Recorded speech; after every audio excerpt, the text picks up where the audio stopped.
Hello everyone. Today we will learn about a very interesting story, A Letter to God by Gregorio Lopez Fuentes. And this story is part of your CBSE Class 10 curriculum. See, this story is about a farmer, his faith in God, and a big misunderstanding. G.L. Fuentes, who is the author of this story, was a Mexican writer. He wrote stories about farmers and their problems.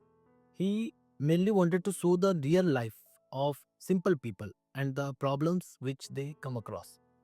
Now, see, every other person we know calls themselves a strong believer, right? Almost every other person we meet, they say they have a strong faith in God, which is good, totally good. But have you ever met someone who, in case of some problem, not only writes a letter to God, but also expects a reply from God? What would you call such a person? Think about it. Now, the title of the story is A Letter to God, and this story is about a farmer who believes God will help him. He writes a letter to God asking for money, but something unexpected happens. There are three major characters in the story. First one is Lencho, a poor but hardworking farmer, and he is a man of strong faith. He believes in God like no one else. Then we have the postmaster, a kind hearted man who decides to help Lencho. Then we have the postman, a man who works in the post office, obviously, and delivers letters, which is the basic job of any postman. See, this man, the postman, is the one who first finds Lengcho's letter addressed to God. And quite obviously, he finds it funny that how can someone write a letter to God? He shows the letter to postmaster. Then we have some other minor characters like Lyncho's family and post office employees, but these characters do not play any significant role in the story. They do not have any important role in the story. In the beginning of the story, we are told Lencho lived in a small house on a hill with his family and children. He was a farmer. His land was full of corn, but he needed rain for good crop and had been waiting for the rainfall just like any other farmer. One day, clouds appeared from northeastern sky. Lencho and his entire family were happy to finally see the clouds. Then it started raining and Lencho went out to feel the pleasure of feeling the rain. Like any other farmer, Lencho too loved rain. He called the raindrops new coins because they would give him a good harvest and good income. This was something which would bring him prosperity. See, we all know that for any farmer in the world, rain at the right time and right amount brings prosperity. Right time and right amount is the key here. Otherwise, it can also be the reason of destruction. Suddenly, the rain turned into ice. Big hailstones started falling. These hailstones, they destroyed all the crops. Lencho and his family were very sad. All their hard work was wasted.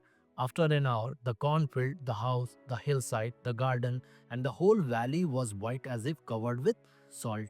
When the storm passed, Lencho saw the farm. Everything was gone. Not a leaf remained on the trees.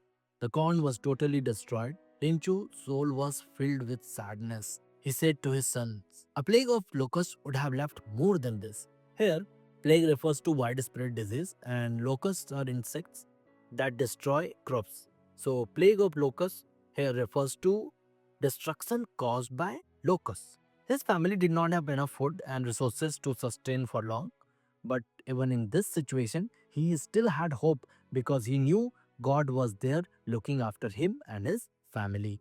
Lencho was a man of faith.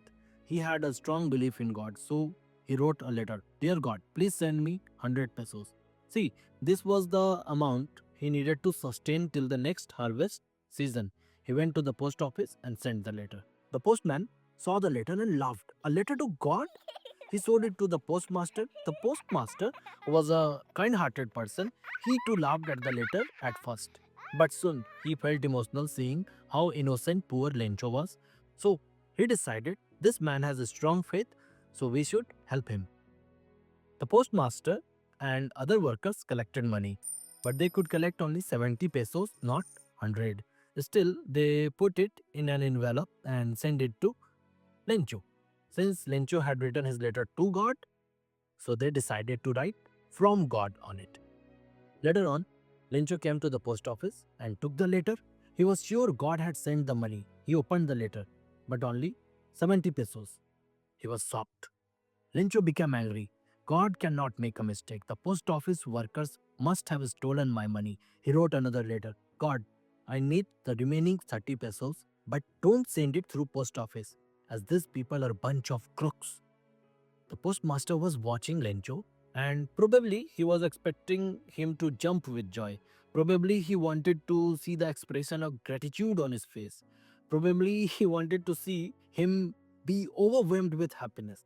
But all he got to see was an angry expression on his face and a letter in which he called the post office employees a bunch of crooks. This is the major theme of this story, the situational irony. Irony refers to contradiction in a situation or a statement. The same people who helped Lencho, he unknowingly called them thieves, bunch of crooks. This is the situational irony in this story. This story also deals with the themes like faith in God. Lencho trusted God completely, and kindness of strangers. The postmaster helped Lencho.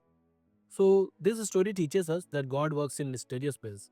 Lencho might appear as a fool because he wrote a letter to God, but then maybe we all are fools to consider him a fool. Maybe the kind hearted postmaster who decided to help a random stranger was an agent of God.